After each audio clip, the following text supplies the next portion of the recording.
Have you ever witnessed the moment the ground starts to shift beneath your feet, but no one notices until it's too late? Well, look closely. That moment is now.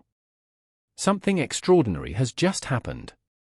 In March, the UK's Home Secretary, Yvette Cooper, made a quiet but significant statement. She was reviewing the way the European Convention on Human Rights, yes, the cornerstone of post-war European justice, was being interpreted by the courts.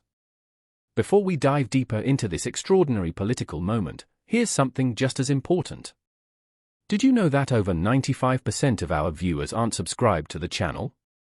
We totally get it. Life gets busy, and sometimes it's easy to forget. But here's the thing, subscribing is completely free, and it really helps us keep creating the content you enjoy. So why not hit that subscribe button and join our community? It only takes a second, but it makes a world of difference to us. Thank you for your support. 3 months later, that cautious review has snowballed into a political earthquake. This week, 2 Labour MPs, Jake Richards and Dan Tomlinson, published a joint article in The Times. These aren't Tory rebels or right-wing populists, they're ambitious backbenchers from Keir Starmer's party. And yet, they too are calling for reform of the convention. And they're not alone. On the 22nd of May, 9 European Union leaders, including the Prime Ministers of Italy and Denmark, Giorgia Meloni and Mette Frederiksen, published an open letter. Their message? It's time for an open-minded conversation about how the convention is interpreted.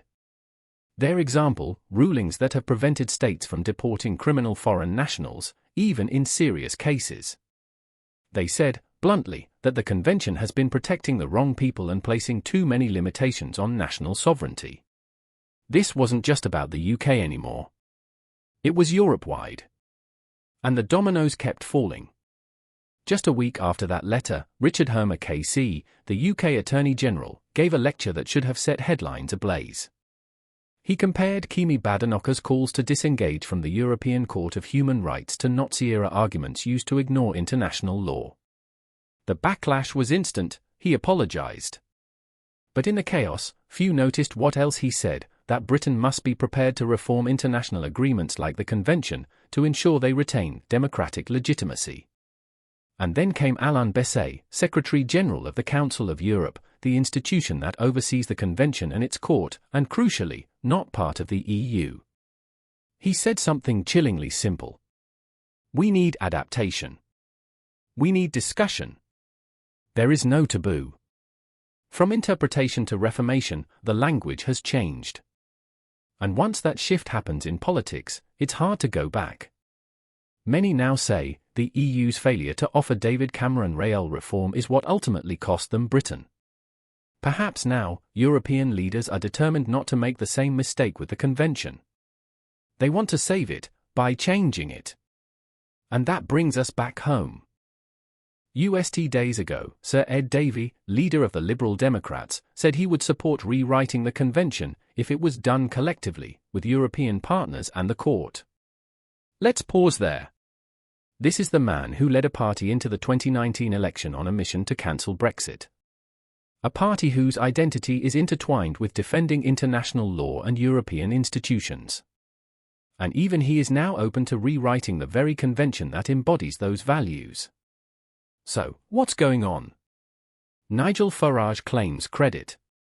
He says he has changed the terms of the debate. That his relentless campaign against the ECHR has forced even the Liberal establishment to panic. First, he hardened Keir Badenoch's stance, echoing Rishi Sunak's earlier pledge to reject court rulings if they clash with UK law. Then the conversation expanded. Review. Reform. Now. Redraft. But let's be fair, this isn't just about Farage. Giorgia Meloni and Mette Frederiksen didn't act because of Reform UK's polling numbers. They were reacting to a genuine, long-standing issue that has frustrated politicians for decades. Even Tony Blair, back in 1996, was furious over the Whitehall decision, which stopped him from deporting suspected terrorists. Blair called it absurd, but even then, the convention remained untouched. Today, the pressure is greater than ever. One article lies at the heart of the firestorm, Article 8, the right to family life. In theory, a noble protection.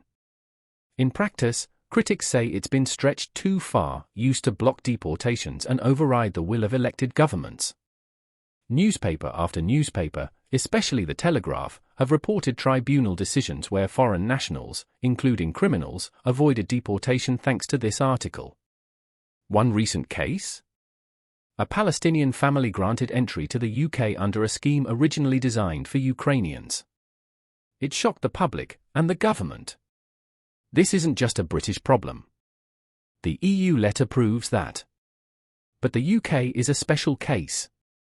Because here, the debate is political dynamite, and it's exploding just in time for a general election. Their warning is clear. If progressives don't shape this change, the populist right will.